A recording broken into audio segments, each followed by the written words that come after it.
अस्सलाम वालेकुम नाज़रीन, मेरा नाम डॉक्टर शमाइला हनीफ है और मैं consultant obstetric gynaecology Fatima memorial hospital Lahore में काम कर रही हूँ। आज की जो वीडियो है वो एक बहुत ही इम्पोर्टेंट और इंटरेस्टिंग टॉपिक के बारे में है और वो है डर्मोइड सिस्ट इन ओवरी। आप में से कई लोगों ने ये डर्मोइड सिस्ट के बारे में सुना भी होगा, कईयों की अपनी अल्ट्रासाउंड फाइंडिंग्स में भी डर्मोइड सिस्ट की रिपोर्ट आई होगी और कई दफ़ा ये बड़ी परेशानी का बायस बन जाता है जब अल्ट्रासाउंड में ये कमेंट हो कि आपकी ओवरी के अंदर एक सिस्ट है जिसके अंदर बाल भी नज़र आ रहे हैं, दांत भी नज़र आ रहा है और बोन का टिश्यू भी नज़र आ रहा है। ऐसी सिस्ट को डर्मोइड सिस्ट कहते हैं। तो आज इसके बारे में डिटेल में बात करेंगे कि ये क्या चीज़ होती है, ये क्यों बनती है, इसके क्या सिम्टम्स हैं, इसकी क्या ट्रीटमेंट है, क्या ये कैंसरस है या नहीं, या कि बाद में इसका रिकरेंस रिस्क है या नहीं। तो इन मुख्तलिफ सवालात जो आपके जहन में आते हैं इसके बारे में हम एक के बाद एक का जवाब देते रहेंगे। सबसे पहले कि डर्मोइड सिस्ट क्या होती है। डर्मोइड सिस्ट ओवरी का एक बहुत ही कॉमन ट्यूमर या सिस्ट है। इसको रसौली भी कह सकते हैं, इसको सिस्ट भी कह सकते हैं। मेडिकली इसका नाम जो है उसको हम मैच्योर टेराटोमा कहते हैं। अब ये जो डर्मोइड सिस्ट है इसके बारे में जो इम्पोर्टेंट बात ये है कि ये कंजेनिटल है, यानी कि पैदाइश के वक्त ही ये डर्मोइड सिस्ट होती है। ये किसी भी एज में हो सकती है, ज़्यादातर ये रिप्रोडक्टिव एज ग्रुप में होती है जो कि 15 से 45 साल के बीच में होती है और ये रिकरेंस भी इसका दोबारा होना का भी चांस रहता है। कंजेनिटल ये सिस्ट क्यों कहते हैं हम, इसको समझने के लिए एक इम्पॉर्टेंट बात ये है कि जब हमल ठहरता है, एक एग और स्पर्म आपस में मिलता है तो हमल ठहर जाता है। फिर वो जो एक सेल का हमल होता है उसके सेल डिवीजन शुरू जाते हैं, एक के बाद डिवाइड होके 2 सेल्स बनते हैं, 2 के 4 सेल्स, 4 के 8 सेल्स। इसी तरह डिवीजन के साथ बेबी ग्रो करता है और जो शुरू का बच्चा होता है उसको हम एम्ब्रियो कहते हैं। ये जो एम्ब्रियो होता है इसके अंदर जो सेल्स होते हैं उन सेल्स के बारे में कहा जाता है कि वो टोटी पोटेंशियल सेल्स हैं, यानी कि उन सेल्स की ये सलाहियत है वो किसी भी टिश्यू को डेवलप कर सकते हैं।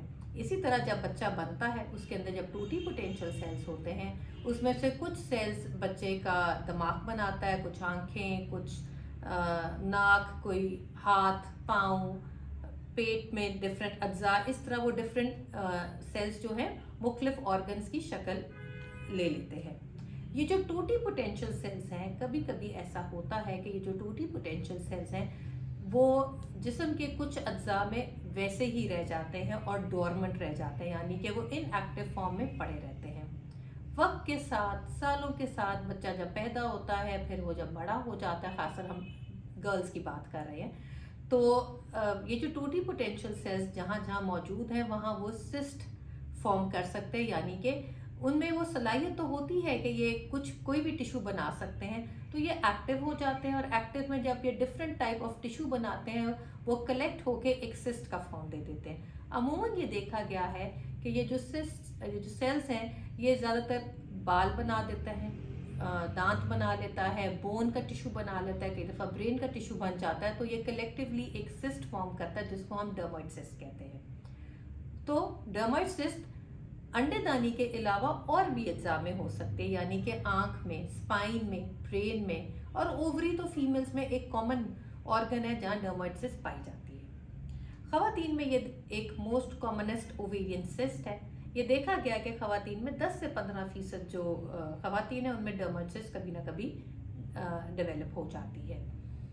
ओवेरियन सिस्ट के बारे में बात करें तो ओवेरियन सिस्ट मुख्तलिफ टाइप की होती हैं और उसमें जो 70% ओवेरियन सिस्ट हैं जो कि बीनाइन सिस्ट हैं, यानी कि नॉन कैंसर सिस्ट हैं, वो डर्मोइड सिस्ट ही होती है। तो ये डिटेल बताने की ज़रूरत ये थी कि आपको ये आइडिया हो कि ये डर्मोइड सिस्ट बनती कैसे है। अब हम बात करेंगे कि डर्मोइड सिस्ट किस एज ग्रुप में ज़्यादा कॉमन है। जैसे कि पहले का ये रिप्रोडक्टिव एज ग्रुप में ज़्यादा कॉमनली देखने में आई है, यानी कि 15 से 45 साल के बीच में, पर 15 से पहले भी और 45 साल के बाद की खवातीन में भी ये ऐसी डर्मोइड सिस्ट देखने में आती हैं, ऑल्दो कि इनका इंसिडेंस कम है। ये एक ओवरी को अफेक्ट कर सकती है और कभी कुछ केसेस में ये दोनों ओवरीज में भी डर्मोइड सिस्ट पाई जाती है। इस डर्मोइड सिस्ट की प्रेजेंटेशन क्या है या कि उसके सिम्टम्स क्या हैं। मोस्ट केसेस में डर्माइटिस का कोई भी सिम्टम नहीं है। ये इत्तेफाक से अल्ट्रासाउंड पे पिक हो जाती है, यानी कि अगर कोई खातून अल्ट्रासाउंड किसी भी और इंडिकेशन की वजह से करा रही है तो वहाँ इत्तेफाक से ये कमेंट्स लिखा होता है कि अंडेदानी के अंदर एक सिस्ट देखी गई है जो कि जिसके जो उसके स्पेसिफिक फीचर्स हैं वो डर्माइटिस की तरह के हैं। कभी कभी कुछ खवातीन में जो डर्माइटिस है वो पेन के तौर पे प्रेजेंट कर सकते हैं।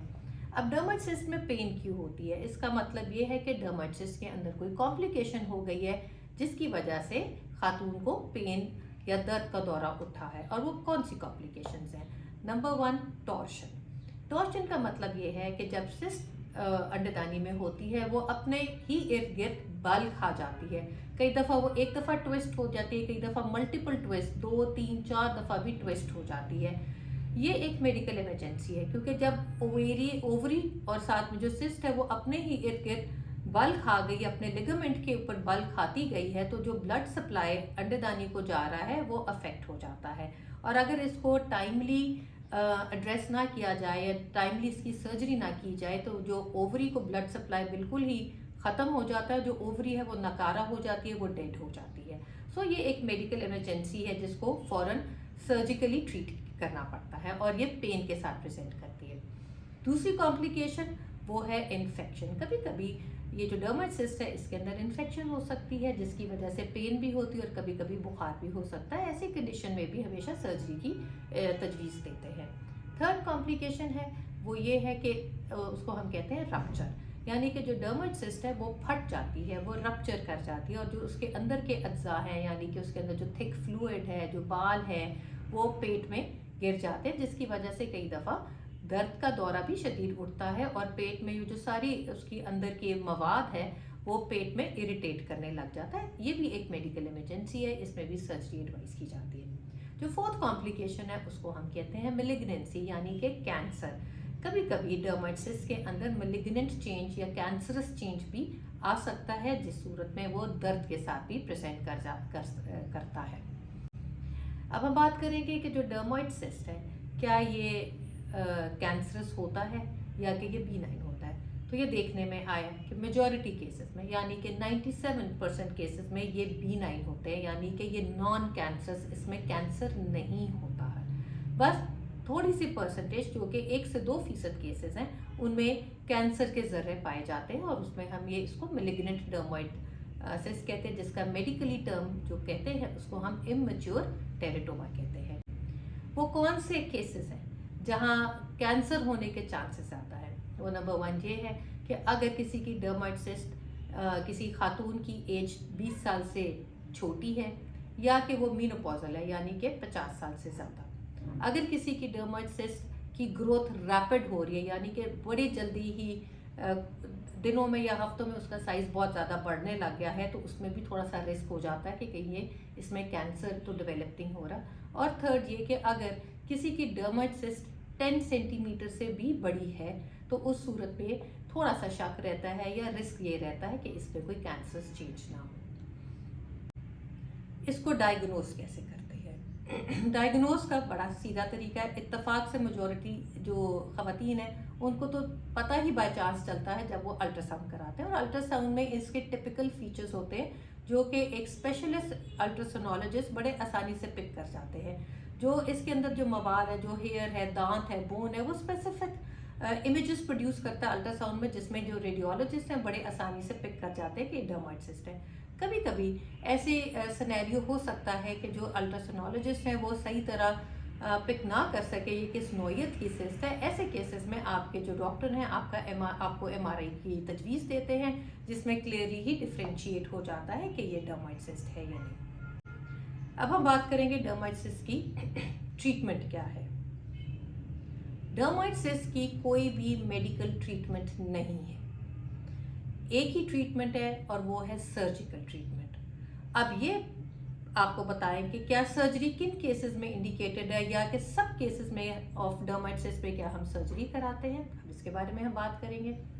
नंबर 1 ये कि अगर आपकी डर्माइटिस का साइज छोटा है यानी कि 5 सेंटीमीटर से छोटा है और उसमें कोई कॉम्प्लिकेशन नहीं है यानी कि पेशेंट को कोई पेन नहीं है, कोई बुखार नहीं है, ऐसी कोई प्रॉब्लम नहीं है, तो ऐसी खवातीन में डर्माइटिस को सिर्फ ऑब्जर्व भी किया जा सकता है, उसमें ज़रूरी नहीं कि इनकी सर्जरी करें। ऑब्जर्वेशन का मतलब ये है कि आपको हर 6 महीने के वक्फे पे अल्ट्रासाउंड कराते रहना चाहिए, ताकि ये असेस किया जाए कि आपकी जो सिस्ट है उसका साइज़ बढ़ने तो नहीं लग गया।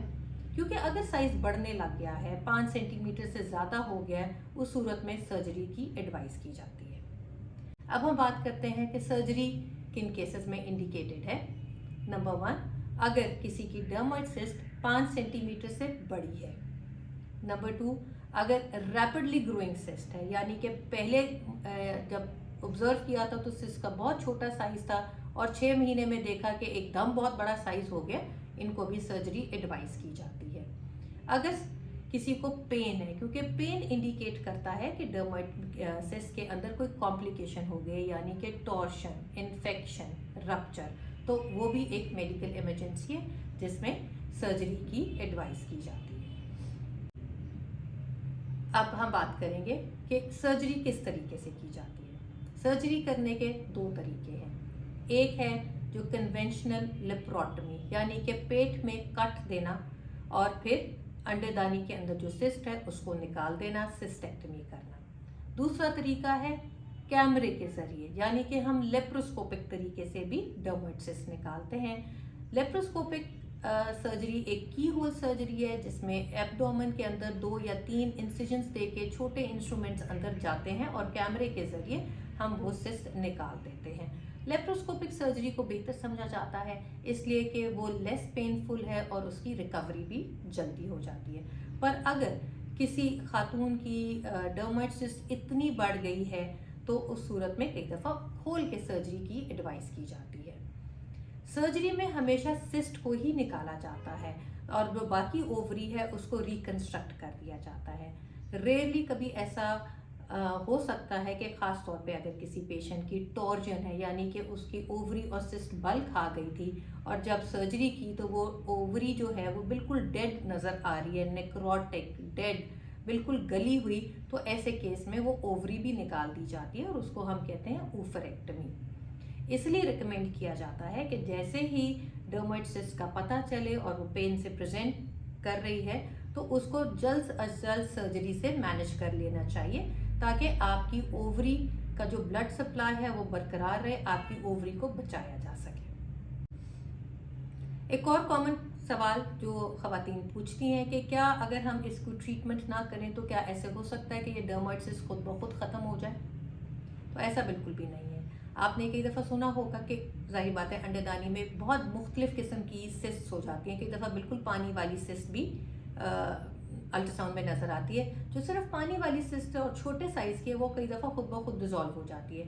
पर डर्मोइड सिस्ट बेशक वो छोटे साइज़ की क्यों ना हो, वो खुद से कभी भी ख़त्म नहीं होती। उसके लिए सर्जरी ही एक ट्रीटमेंट ऑप्शन होती है जिससे ये निकाली जाती है। डर्मोइड सिस्ट का रिकरेंस रिस्क क्या है?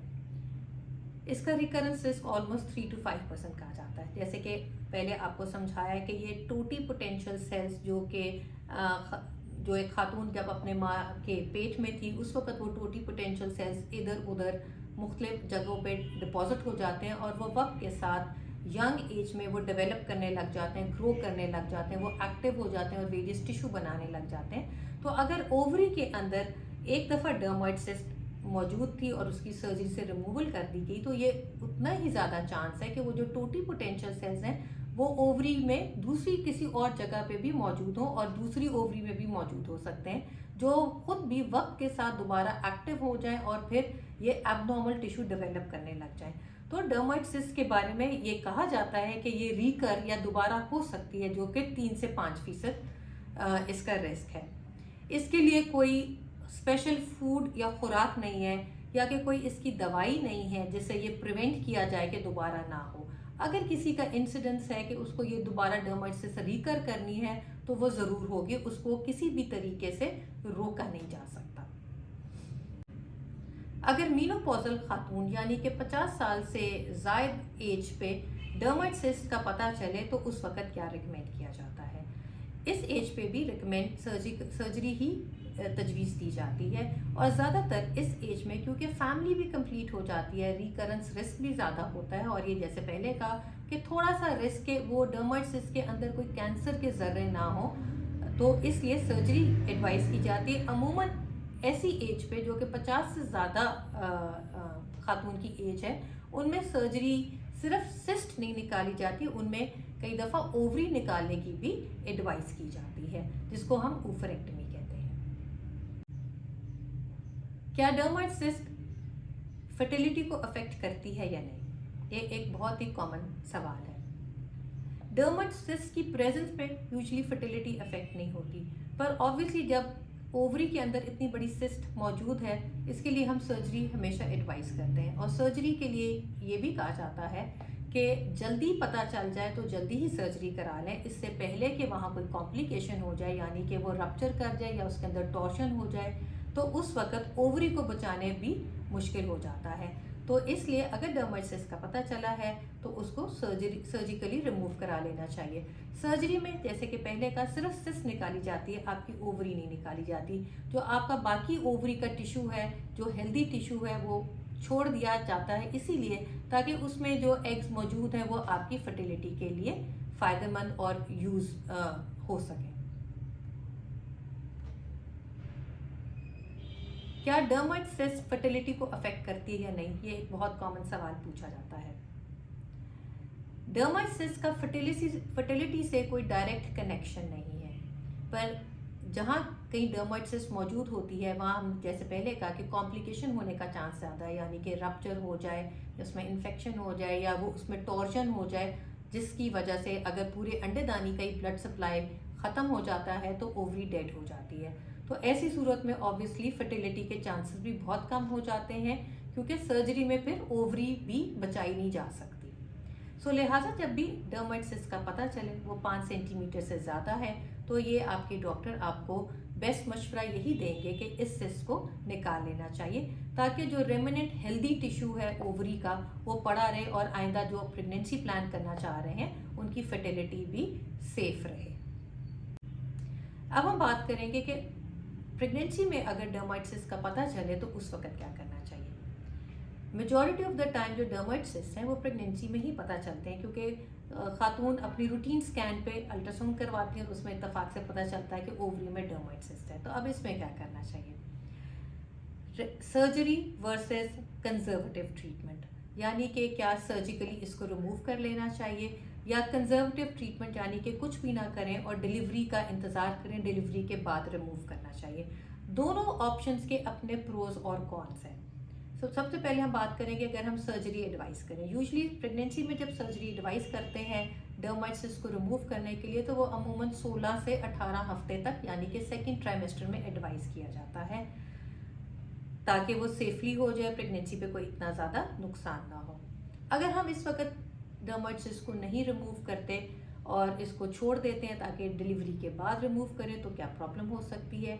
ये हाई चांसेस हैं कि जिस तरह प्रेगनेंसी एडवांस हो रही है, सेकेंड ट्राइमेस्टर का एंड हो रहा है या थर्ड ट्राइमेस्टर का शुरू हो रहा है, तो जो डर्माइड सिस्ट है उसमें कोई कॉम्प्लिकेशन आ जाए, वो रप्चर कर जाए या वो बल्क आ जाए, उसमें टॉर्शन आ जाए, जो कि एक मेडिकल इमरजेंसी बन जाती है, और फिर उस वक्त तो सर्जरी लाजमी करानी पड़ती है। और जब लेट सेकेंड ट्राइमेस्टर है या आखिरी 3 महीने का टाइम चल रहा है, उस वक्त सर्जरी करना भी एक मुश्किल तरीका हो जाता है, क्योंकि पेट भी इतना बढ़ जाता है, यूट्रस का साइज इतना बड़ा होता है, अंडेदानी तक पहुंचना भी एक मुश्किल मरहला होता है। तो एक ये कॉम्प्लिकेटेड सर्जरी होती है। इस चीज़ से डरते हुए ही कई दफ़ा रिकमेंड आपके डॉक्टर कर देते हैं कि 16-18 हफ्ते पे अगर आपकी डर्माइड सिस्ट का पता चल गया है और वो 5 सेंटीमीटर से बड़ी है तो इसको तभी रिमूव कर देना चाहिए। अब ये है कि इसमें डर किस बात का है। ज़ाहिर बात है कि एक मेजर सर्जरी है, आपको एनेस्थीसिया दिया जाएगा, तो थोड़ा बहुत इसमें मिसकैरेज का चांस रहता है। तो बेस्ट यही है कि आपकी डॉक्टर आपकी कंडीशन को असेस करते हुए, आपकी डर्माइड सिस्ट का साइज़ को असेस करते हुए आपको बेहतर तजवीज़ देंगे कि क्या आपकी डर्माइड सिस्ट को प्रेगनेंसी के सेकेंड ट्राइमेस्टर पे निकालें या नहीं। आखिर में दोबारा कुछ इंपॉर्टेंट बातें डर्माइड सिस्ट के बारे में। ये एक कॉमनेस्ट ओवेरियन सिस्ट है, ये कंजेनिटल है। कंजेनिटल का मतलब ये है कि जो आप कई टूटी पोटेंशियल सेल्स आपके ओवरी में पड़े रहते हैं और रिप्रोडक्टिव एज ग्रुप में वो ग्रो करने लग जाते हैं, एबनॉर्मली ग्रो करते हैं, एबनॉर्मल टिश्यू ग्रो बनाने लग जाता है, जिसको हम डर्माइड सिस्ट कहते हैं। ये एक ओवरी में भी हो सकता है और कई दफ़ा दोनों ओवरीज में भी नज़र आ सकती है। इसकी कोई मेडिकल ट्रीटमेंट नहीं है। इसके लिए ट्रीटमेंट के लिए सिर्फ सर्जरी ही एक ऑप्शन है।